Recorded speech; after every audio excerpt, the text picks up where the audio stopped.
Hey everyone, I'm Paul, aka Pabro. And I'm Andre, also known as Medler. Today is October 30th, which is a bit earlier than usual, because we're flying to Worlds soon, and we wanted to film this before we left.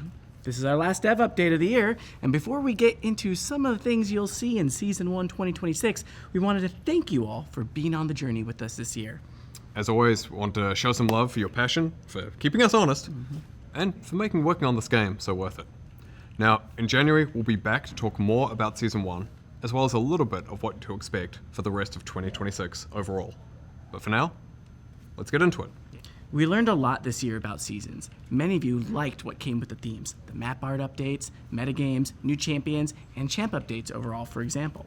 But we also saw that if we leaned too hard into a region, it could feel very one-note, especially when it comes to skins. And as it turns out, there is too much of a thing like Noxus. A lot of red and black. Yeah. So, we'll continue to find the right balance for thematic seasons moving forwards. And speaking of which, it's time to talk about Season 1 of 2026. For this, we wanted a contrast from 2025, with its ancient danger, a dark inn, and quite a bit of scheming throughout. So next year, we want to kick things off with themes of unity, hope, and justice, with a drop of righteous judgment thrown in there for good measure.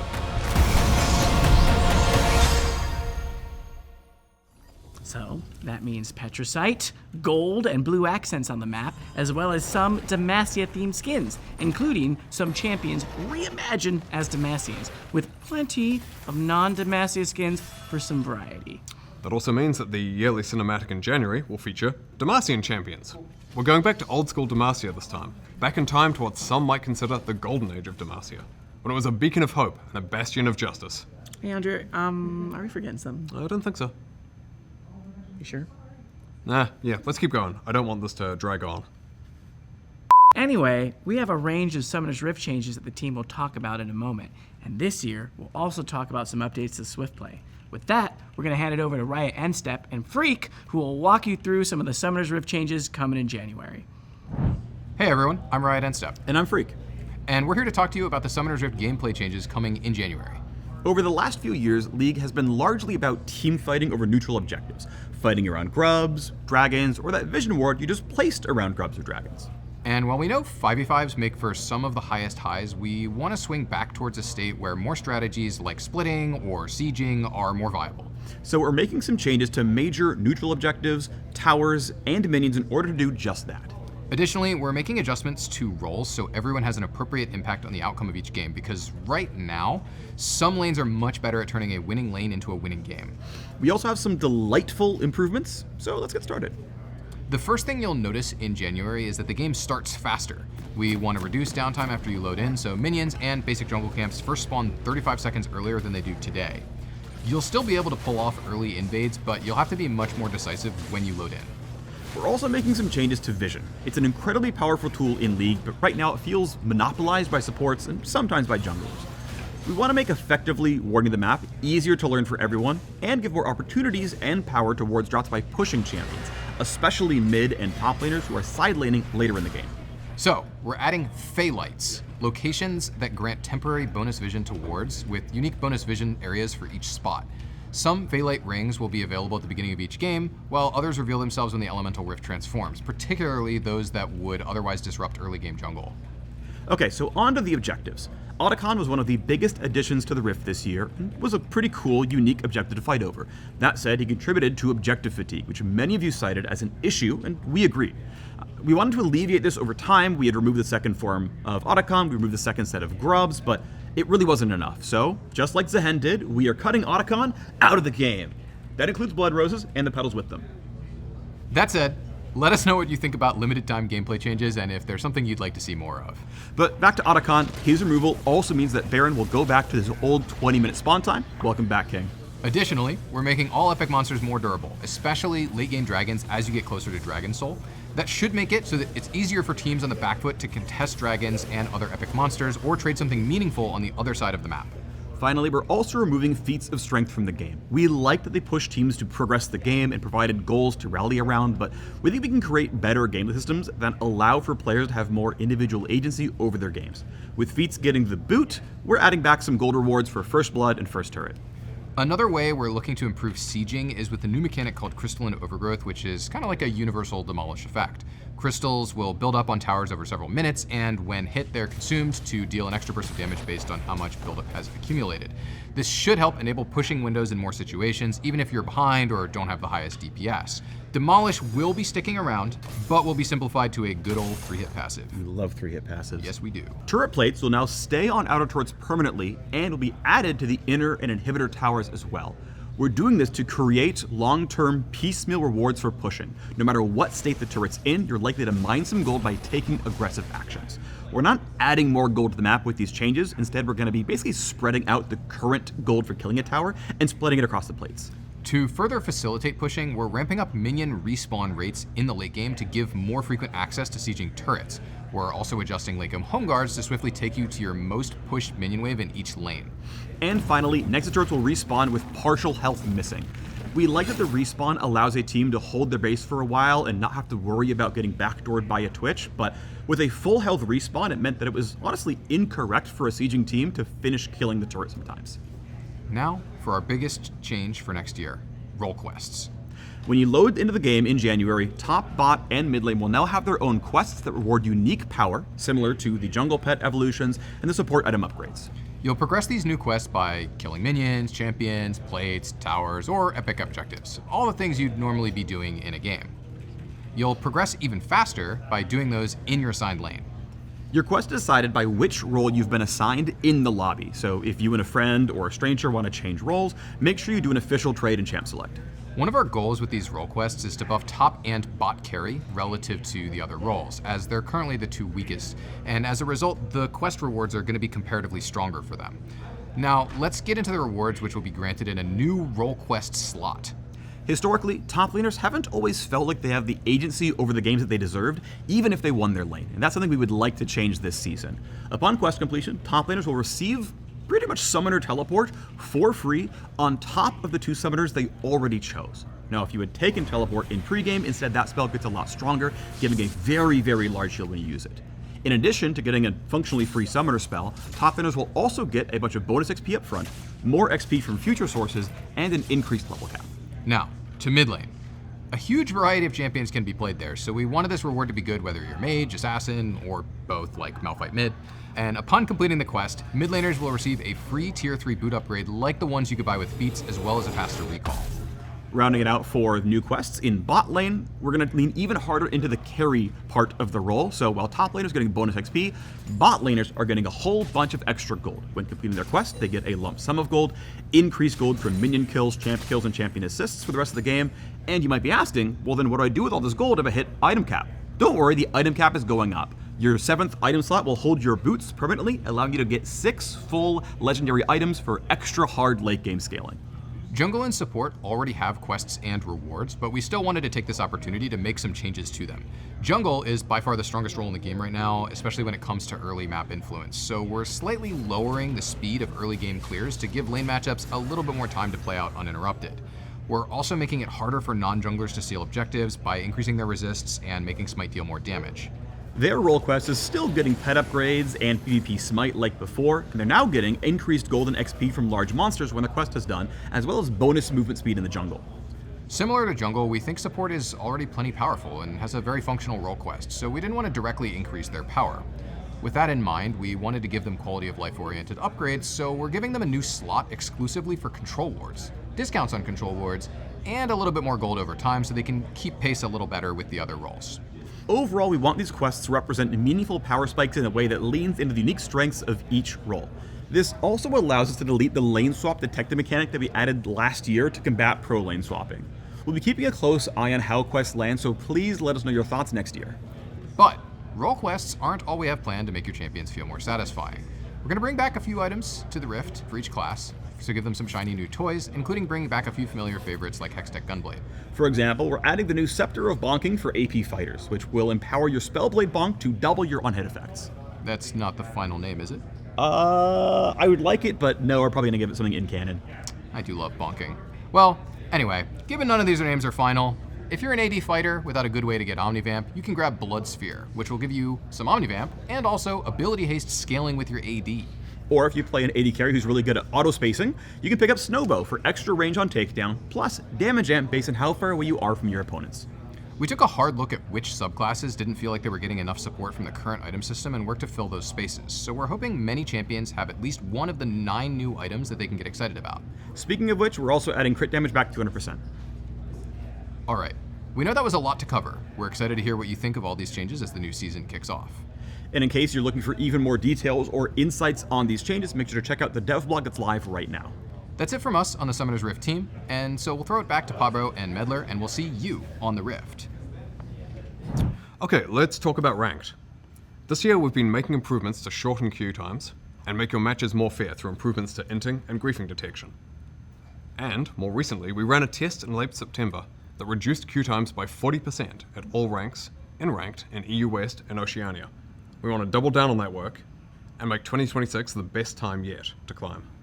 So next year, we'll be also tackling 2 common frustrations, mismatched teams and long queues. Something we want to address is visual rank disparity in lobbies as well. When players start their climbs late after a reset, you may see a bronze player in an otherwise gold game, which can feel particularly unfair. When in reality, that player was gold last season, but they haven't gotten back to that rank yet because they've had less time to play.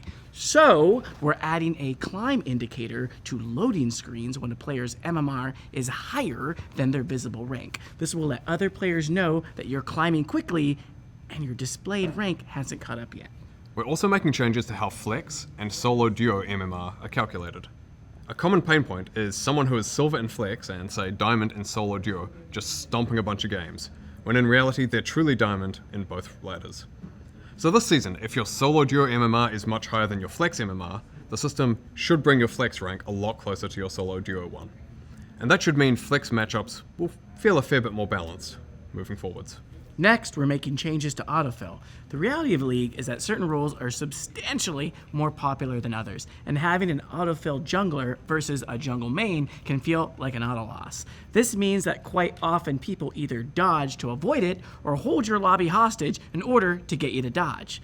When nobody likes queue times, this is an awful experience. So we have a number of changes to make autofill fairer, and to reward you for sticking with the role you're assigned when you do get autofilled. First, if someone on your team is autofilled, the system will try to match autofilled players by role. So an autofilled jungler versus another autofilled jungler, for example. If it can't match by roles, it will then of course fall back and try to ensure the same number of autofilled players on each team. We do know though that even with that balance, autofill games can still feel discouraging when you play your best in a role that you didn't choose. That's why we're adding a new system called Aegis of Valor.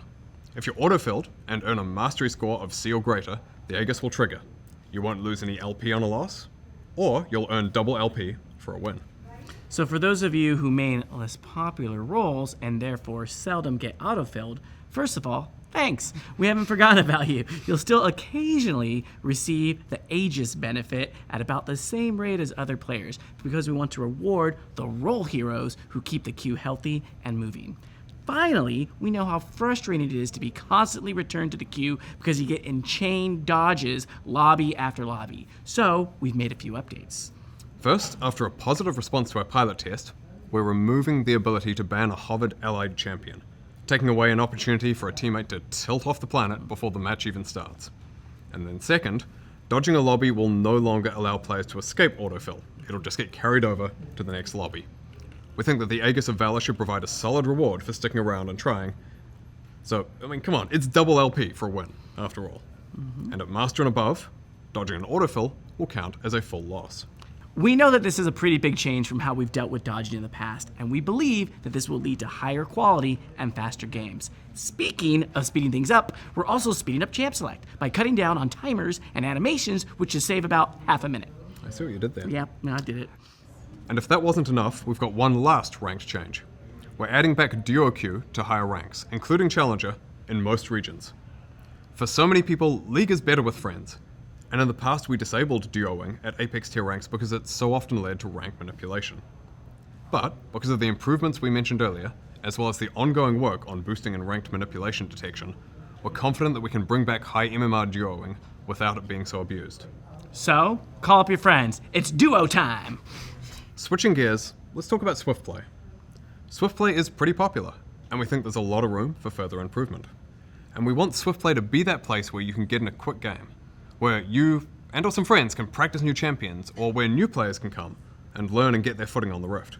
That means SwiftPlay should still be somewhat competitive while providing quicker queues, faster games, and serving both new and existing players. So, we're rolling out some changes that should address the overall pacing, touching objectives, laning, and the jungle. To start with, we're bringing over a lot of the changes to Summoner's Rift generally that were talked about earlier in this video, except for role quests. Now, for SwiftPlay specific changes though, the first thing we're tackling is game pacing. SwiftPlay games are actually a bit long, and the general consensus is there isn't quite enough action. So things like long death timers, focusing on CSing and lane, and objective overload all take away from the promise of SwiftPlay. So we want to get you to the action faster and more often. Now, while some of the Season 1 changes will help address this, you'll also start SwiftPlay at level 3 with some extra gold similar to ARAM.